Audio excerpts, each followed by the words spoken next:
Good evening to everyone, students. Today I am going to take the class, the 12th physics, the unit first, electrostatics. Previous class I took the topic, the basic properties of the electric charges. Today I will teach you about Coulomb's law. Coulomb அப்படின்ற ஒரு scientist 1786 ஆண்டு அவர் ஒரு சோதனையை ஒரு சமன்பாட்டை வெளிப்படுத்தினார். அது என்ன அப்படின்னா, the force between two stationary point charges in vacuum or free phase. வெற்றிடம், காற்று இல்லாத இடம், அதான் vacuum free phase. அங்க அந்த இடத்துல ஒரு நிலையான புள்ளி மின்னூட்டங்களை வைத்து அவர் விசைகளுக்கு இடையே இருக்கக்கூடியது கவர்ச்சி விசையா அல்லது விலக்கு விசையா என்பதை ரிசர்ச் பண்ணி அவர் சொல்றார். எந்த வருஷம்?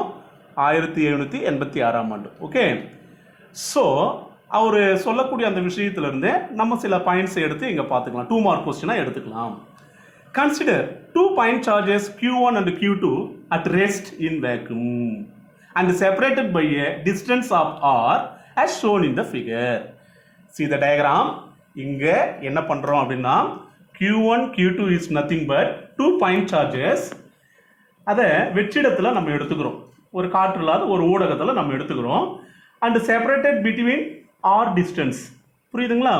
ஆறுன்ற அந்த தொலைவில் அந்த 2 சார்ஜையும் வச்சிடுறோம். ஓகேங்களா? அதை இந்த படத்தில் அப்சர்வ் பண்ணுங்க. ஸோ இங்கே என்ன சார் ஆகும் அப்படின்னு பார்த்தோம்னா, Q2 சார்ஜ் மேலே Q1 ஒரு ஃபோர்ஸ் கொடுக்கும். The force, please listen carefully, the force on the Q2 excited by charge Q1. அதாவது அந்த இடத்துல சொன்ன வார்த்தை பாரு, the force on Q2 exerted by charge Q1.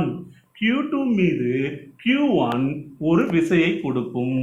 அந்த விசையை நம்ம எப்படி எடுத்துக்கலாம் அப்படின்னா, F21 வெக்டர் போட்டுக்கலாம். F21 vector. At the same time direction எப்படி இருக்கும்? இப்போ இந்த இடத்துல F21 இதனுடைய மீனிங் என்ன அப்படின்னா, 2ன்ற அந்த சார்ஜ் மேல இந்த 1வது சார்ஜ், அதாவது Q1 சார்ஜ் வந்து ஒரு ஃபோர்ஸ் கொடுக்கும். இதுதான் இதனுடைய மீனிங். ஸோ இதனுடைய டைரக்ஷன் வெக்டர் சிம்பிளில் போடும்போது எப்படி எடுத்துக்கலாம்? டைரக்ஷன் தான் இங்கே மெயின். டைரக்ஷனை காட்டுறதுக்கு நம்ம எந்த சிம்பிள் எடுத்துக்கிறோம் அப்படின்னா, R is nothing but distance. So இந்த டிஸ்டன்ஸை நான் டைரக்ஷன் அப்படின்னு சொல்கிறேன். ஸோ R12 கேப் அப்படின்னு போடலாம். Cap means unit vector. So இங்க U1லிருந்து U2க்கு அதனுடைய டைரக்ஷன் இருக்கும். the direction between from Q1 to Q2. இதை R என்ற சிம்பிள் போடும்போது யூனிட் வெக்டர்ல கொடுக்கும்போது R12 கேப்னு காட்டணும். அப்போ இதனுடைய திசை எப்படி இருக்கும் அப்படின்னு பார்த்தோம்னா, நல்லா கவனிங்க, அந்த ஃபோர்ஸ்னுடைய டைரக்ஷன் இந்த கான்செப்ட்ல போயிட்டு இருக்கும். புரியுதுங்களா? see the points. According to Coulomb, the force on the point charge Q2 exerted by another point charge Q1. கூலும்னுடைய கூற்றுப்படி விசையானது Q2ன்ற அந்த ஒரு சார்ஜ் மேல, நல்லா புரிஞ்சுங்க, விசையானது Q2ன்ற அந்த சார்ஜ் மேல Q1 அப்படின்ற ஒரு சார்ஜ் கொடுக்கக்கூடியதா இருக்கும். அப்போ ஃபோர்ஸ் Q1 Q2 மேல கொடுக்குது. ஸோ இதை நம்ம ஃபார்முலாவாக எடுக்கும்போது எப்படி எடுத்துக்கலாம் அப்படின்னு பார்க்கும்போது, இங்கே கவனிங்க, இந்த இடத்துல கவனிங்க, F21 directly proportional Q1 Q2 by R square. Okay, இப்போ இந்த இடத்துல ஒரு டைரக்ட்லி ப்ரொபோர்ஷனல் போட்டிருக்குல்ல, இந்த டைரக்ட்லி ப்ரொபோர்ஷனல் நான் என்ன செய்யலைன்னா, ஒரு ஈக்குவல் போட்டு K என்ற ஒரு கான்ஸ்டன்ட்டை சேர்த்துக்கலாம். அப்போ மேலே இருக்கக்கூடிய F21 Q1 Q2 by R square. So equal இந்த சைடு நல்லா வாட்ச் பண்ணுங்க, ஈக்குவல் இந்த சைடு வாட்ச் பண்ணுங்க. K is nothing but proportionality constant. ஓகேங்களா? இதை வெக்டர் சிம்பிளா எழுதுறது எப்படின்றது இங்க கவனிக்கலாம். Listen carefully. To you understand students? இப்போ பாருங்க, கூலும் சொல்லக்கூடிய அந்த கூற்று, அந்த equation F21, the force, listen, the force on Q2 exerted by charge Q1 is nothing but F21 vector is equal to proportionality constant சேர்த்துட்டேன், K into Q1 Q2 by R square. So into ஒன்று போட்டு R cap 12 R12 cap This is the direction between, please listen, direction between q1 and q2. ஓகேங்களா? அந்த force எந்த டைரக்ஷன்ல போயிட்டு இருக்குன்னா q1 ல இருந்து q2 நோக்கி போயிட்டு இருக்கு. சோ இது போல போயிட்டு இருக்கும். Okay? See the board where r cap 12 is the unit vector directed from, அதனுடைய திசை எப்படி இருக்கும்? From charge q1 to charge q2. And k is nothing but the proportionality constant. Proportionality constant, விகித மாறிலி. So இது ஒரு 3 மார்க்ல கேக்குறாங்க அப்படின்னா இந்த ஒரு பாயிண்ட் வரைக்கும் கிளியரா எக்ஸ்பிளைன் பண்ணி சொல்லலாம். ஓகேங்களா? Next, additionally the important aspect of Coulomb's law. क्वेश्चनல important aspect of Coulomb's law ன்னு இணைத்து கேட்டாங்கன்னா அங்க நம்ம எப்படி ஆன்சர் கொடுக்கணும்? There are 6 points of there. Okay, so இந்த ஃபார்முலாவில இருந்து சில அம்சங்கள், சிறப்பு அம்சங்களை, முக்கியமான அம்சங்களை, முக்கியத்துவங்களை நம்ம இப்ப பார்க்க போறோம். ஓகேங்களா? the first point, the formula expression எப்படி நம்ம எக்ஸ்பிளனேஷனா ஸ்டேட்மென்ட்டா சொல்லலாம் அப்படின்றத கொடுத்திருக்காங்க. This is the one of the 2 mark question. Coulomb's law state that the electrostatic force is directly proportional to the product of the magnitude of 2 point charges. Magnitude of the 2 point charges. என்ன சொல்றாங்க? F directly proportional q1 q2. இத first பாயிண்ட்ல அந்த லைன்ல கொடுத்திருக்காங்க. நல்லா கவனிங்க. Coulomb law state that the electrostatic force is directly proportional to the product of the magnitude of the 2 point charges. இரண்டு சார்ஜுக்கு இடையில் இருக்கக்கூடிய பெருக்கு தொகைக்கு அது டைரக்ட்லி ப்ரொபோர்ஷனல் இருக்கும். and is inversely proportional to the square of the distance between the 2 point charges. இது எப்படி சொல்லலாம்? F directly proportional 1 by r square. The force is inversely proportional to the square distance of the, புரிஞ்சுங்க, square distance of the between the 2 points. so இவங்க ரெண்டு பேரையும் சேர்த்து தான் F directly proportional q1 q2 by r square. புரியுதுங்களா? இந்த ஃபார்முலாவை தான் இங்க வெக்டர் சிம்பிள்ல ப்ரொபோர்ஷனலி கான்செப்ட் எல்லாம் சேர்த்து சொல்லி இருக்காங்க. Okay, next point. See the next point. The force on the charge q2 exerted by the charge q1 always lies along the line joining the two charges. என்ன சொல்றாங்க? q2 அப்படின்ற அந்த சார்ஜ் மேல விசையானது exerted by the charge q1 அப்படின்ற charge கொடுக்குது. அப்ப q1 அப்படின்ற ஒரு சார்ஜ் q2 மேல ஒரு விசையை செலுத்துது. அது எப்பொழுதும் எப்படி இருக்கும்? எந்த டைரக்ஷன்ல இருக்கும்? always lies along the line joining the two charges. see the diagram, q1 q2, this is the line joining. along the line joining னா இந்த டைரக்ஷன், அந்த ஃபோர்ஸ் வந்து q1 q2 ல இருந்து அப்படியே along the line joiningல போயிட்டு இருக்கும். this is the explain. okay, so next one, here r12 cap is the unit vector point from charge q1 to q2. Here r12 cap, what is this? That is the direction. Okay, so vector point from charge q1 to q2. அதாவது அந்த force உடைய direction எப்படி இருக்குன்னா 1 ல இருந்து 2, q1 ல இருந்து q2 நோக்கி இருக்கும் அப்படின்ற காட்டுறது தான் r cap 12. ஓகே, நெக்ஸ்ட் பாருங்க. லைக்வைஸ் இதே போல நம்ம வேற மாதிரியும் எக்ஸ்பிளைன் பண்ணி சொல்லலாம். எப்படி அப்படின்னா q1 அப்படின்ற சார்ஜ் மேல q2 என்ற சார்ஜ், அதாவது இது மேல இந்த q2 என்ற சார்ஜ் ஒரு ஃபோர்ஸ் கொடுத்துச்சனா, நல்லா புரிஞ்சுங்க, q1 மேல q2 ஒரு ஃபோர்ஸ் கொடுத்துச்சனா அதை நம்ம எப்படி சொல்லலாம்? F12 அப்படின்னு சொல்லலாம். F12. அப்ப டைரக்ஷன் எப்படி இருக்கும் அப்படின்னு பார்த்தோம்னா, இதனுடைய டைரக்ஷன் எப்படி இருக்கும் அப்படின்னு பார்த்தோம்னா இந்த திசையில இந்த திசை நோக்கி வருவாங்க.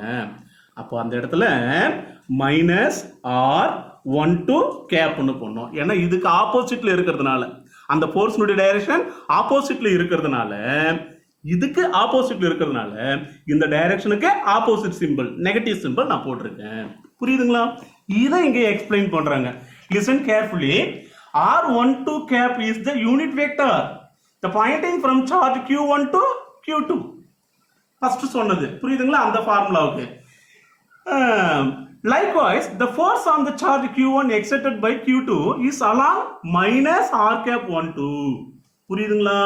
Q1 மேல Q2ன்ற அந்த ஒரு சார்ஜ் ஒரு ஃபோர்ஸ் கொடுத்தா அதனுடைய டைரக்ஷன் இதுக்கு ஆப்போசிட் டைரக்ஷன்ல வரும் along the line. Okay, so that is in the direction opposite to r12 cap, that is minus r12 cap.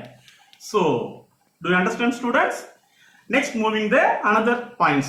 Third point, in SI units K is nothing but proportionality constant, K equal to 1 by 4 pi epsilon naught, and its value is 9 into 10 to the power of 9. Very important one more.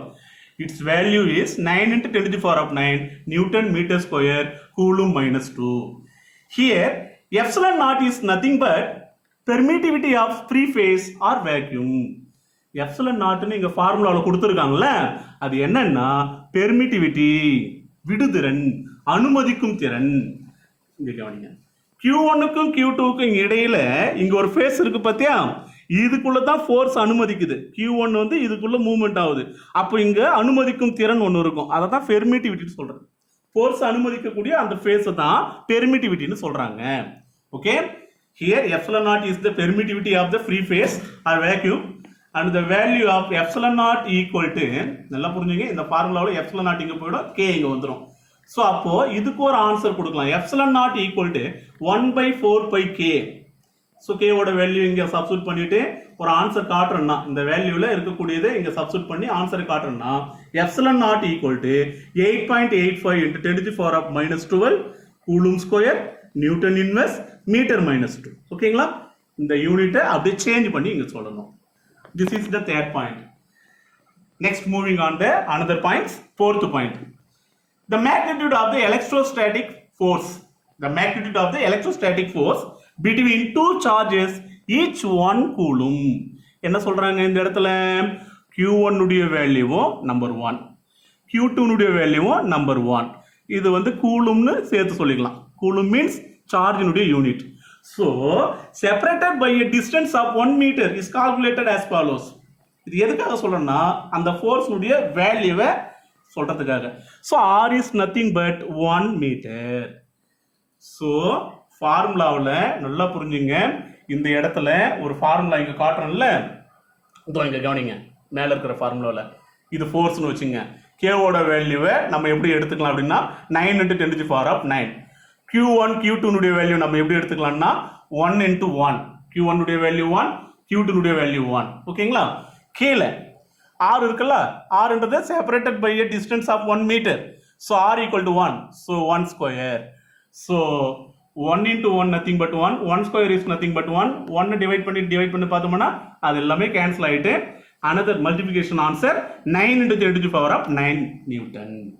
So force is nothing but 9 into 10 to the power of 9 Newton. இது fourth point நம்ம பார்க்கிறோம். So electrostatic force. Okay. Next point, the relative permittivity for a given medium. இதுக்கு ஒரு formula இருக்கு.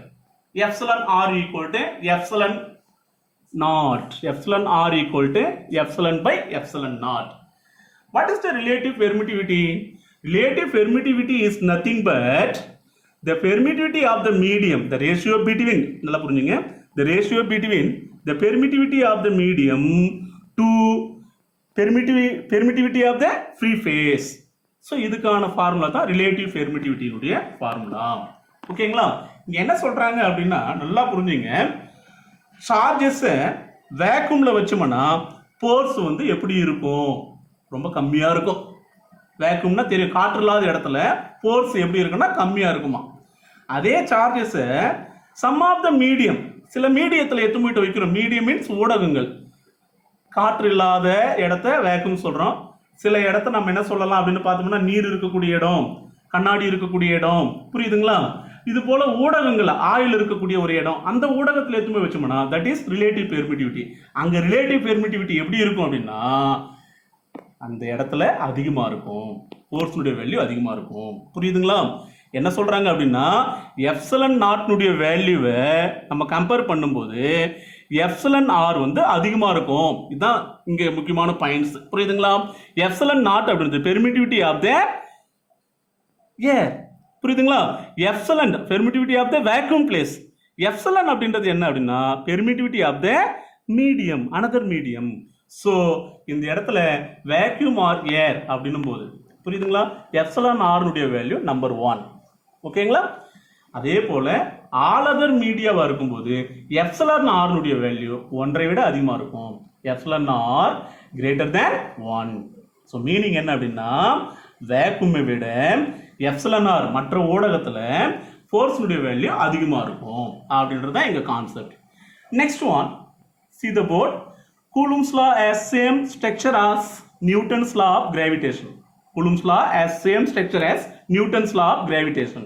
இங்க என்ன சொல்றாங்க? listen carefully. Coulomb law வந்து நமக்கு ஏற்கனவே 11th படிச்ச போல நியூட்டன்ஸ் லா ஆஃப் கிராவிடேஷன் அந்த லாவுக்கு இணையா சில பாயிண்ட்ஸ்ல ஒத்து வருது. ஓகேங்களா? அந்த ஃபார்முலா எப்படி இருக்கும் அப்படின்னு பார்த்தோம்னா Newton's law F equal to G into M1 M2 by R square or D square, R square or D square. இதை புரிஞ்சுங்க. அதே போல இங்க நமக்கு என்ன ஃபார்ம் வந்து F equal to K into Q1 Q2 by R square. So இவங்க ரெண்டு பேரும் எப்படி இருக்காங்கன்னா சேம் ஸ்ட்ரக்சர். ஓகே, சில இடத்துல ஒத்து வருது. அது என்னன்னு பார்க்கலாம். Both are inversely proportional to the square of the distance. ஓகேங்களா? ஸ்கொயர் ஆஃப் த டிஸ்டன்ஸ்னா ஆர் ஸ்கொயர். ஓகேங்களா? Next one, the electrostatic force is directly proportional to the product of the magnitude of 2 point charges and the gravitational force is directly proportional to the product of the 2 masses. So electric charge என்னும்போது இந்த force சொல்லும்போது the product of the 2 charges. ஆனா gravitational force சொல்லும்போது the product of the 2 masses. புரியுதுங்களா? இதுதான் இந்த இடத்துல கொஞ்சம் ரெண்டுத்துக்கும் சேமா சில பாயிண்ட்ஸ் வருது அப்படின்னு சொல்றாங்க. ஓகே, ஸோ லிசன் ஸ்டூடெண்ட்ஸ், புரிஞ்சிருக்குன்னு நினைக்கிறேன். Did you understand? Please, if you have any doubt, please ask me. I will clarify. Thank you.